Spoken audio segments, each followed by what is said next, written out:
What's good? Welcome back to the channel. Deontay Wilder says that he might kill Dominic Breazeale, and Virgil Hunter is not happy about it. We're going to talk about that after this.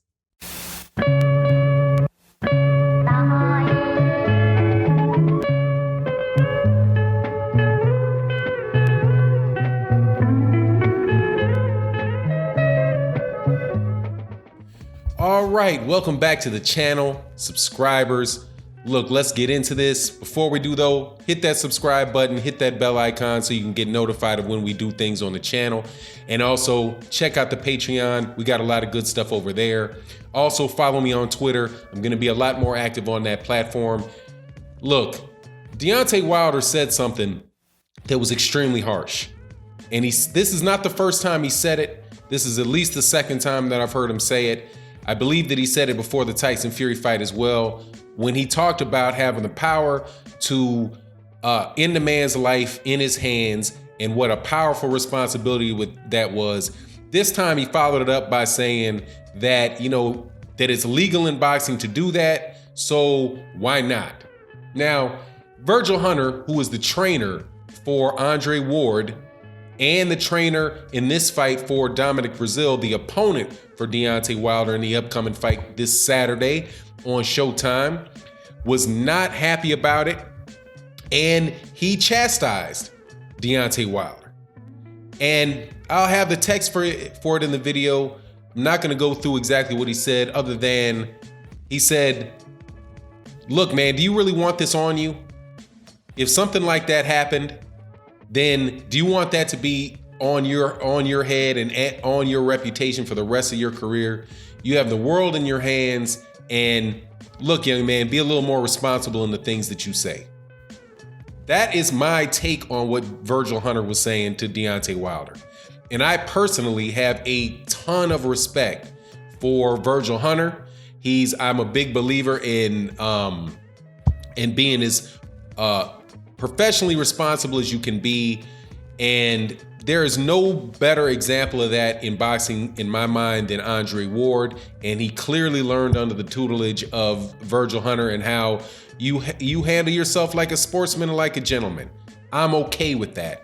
And I can understand why he would say that. And I have absolutely nothing but respect for Virgil Hunter for saying that.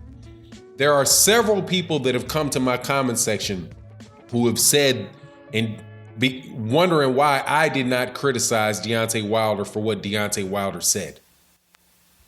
And I'm going to respond to that in this video. Again, I can 100% understand where Virgil Hunter is coming from. My viewpoint on it is this. I try not to be a hypocrite. And I watch what is going on in the sport of boxing and how risky it is a sport, and how high the likelihood is that a boxer who participates in it is going to have life-changing injuries. Whether they are long-term effects, short-term effects, immediate effects, whatever they are, those things really do happen. And I do speak out on a regular basis as a boxing fan. Now, I'm different than Virgil Hunter, who is a boxing trainer, who is teaching people to defend themselves, who is actively engaged in the sport, an active participant in the sport. I always maintain that I'm a boxing fan. And the angle that I look at it from boxing is I'm looking at what the real risks are for boxers and what we can do to minimize the real risks that boxers face. And I try my best not to cry crocodile tears or respond to the crocodile tears and the judgmental might be a good way to say it, but the crocodile tears and the false outrage of fans that are really just looking for a reason to tear down a fighter that they don't like. Because when real tragedy happens, I don't see them doing videos. I don't see them making statements or proactively asking for changes in boxing that could take place that really could save people's lives or minimize the suffering that people are going through or boxers are going through after the lights are turned off and the ring is taken down. Now, I can show you several examples of where I've done videos about Daniel Franco, who back in 2016, was fighting on a card and wound up going into a coma and having to spend months in the hospital. We did a video, had a GoFundMe page, and encourage people to donate. I don't think my channel might have just been monetized at the time. Encouraging people to go to the family's GoFundMe page and donate whatever they can, because Daniel Franco did not have enough money and family didn't have enough money to take care of the hundreds of thousands of dollars of hospital bills that they were incurring when he was in the hospital. Also, I'm not hearing anybody really talking about the fact that there was a decision for a fighter that was put into a coma and has been debilitated ever since by the name of,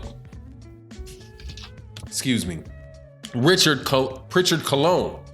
And actually, there was a case that people can read, and please go to this. I think it's boxingesquire.com. Lays out a very short and concise, excellent work. I also think he's a guy that is on Ring Magazine.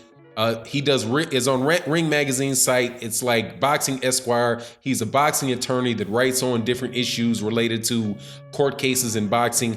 And he lays out an excellent short narrative explanation of what happened in the court case between the family of Prichard Cologne and Ludabella Entertainment, and I believe it's Headbangers Incorporated, where the family was saying, look, you guys had a duty to get a doctor out there that knew what they were doing.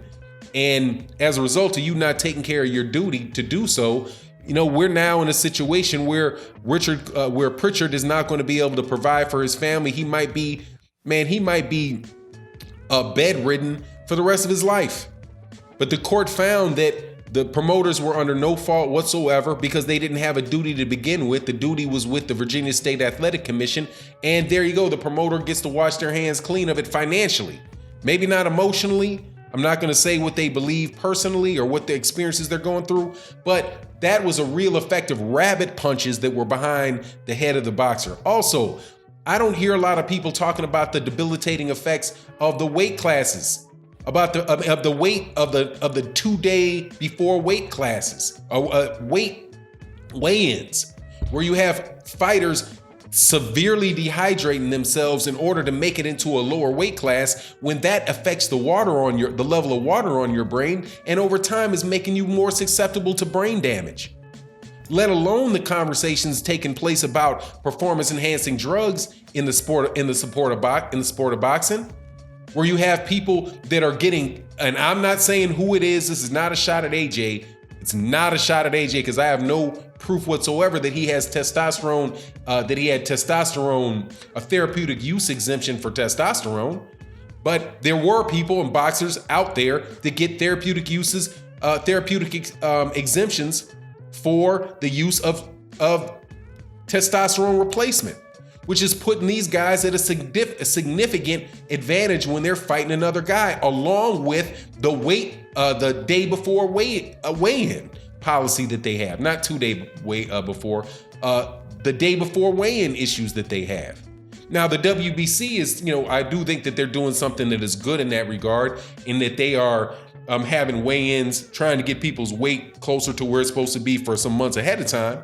But at the end of the day, it would probably be better if you did same day weigh-ins, so that people would not be able to dehydrate themselves into weight classes that they don't belong in.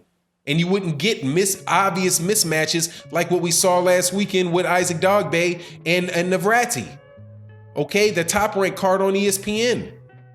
Now, I am in favor of fixing all of those type of things, and I think that those are real risks to boxers' life.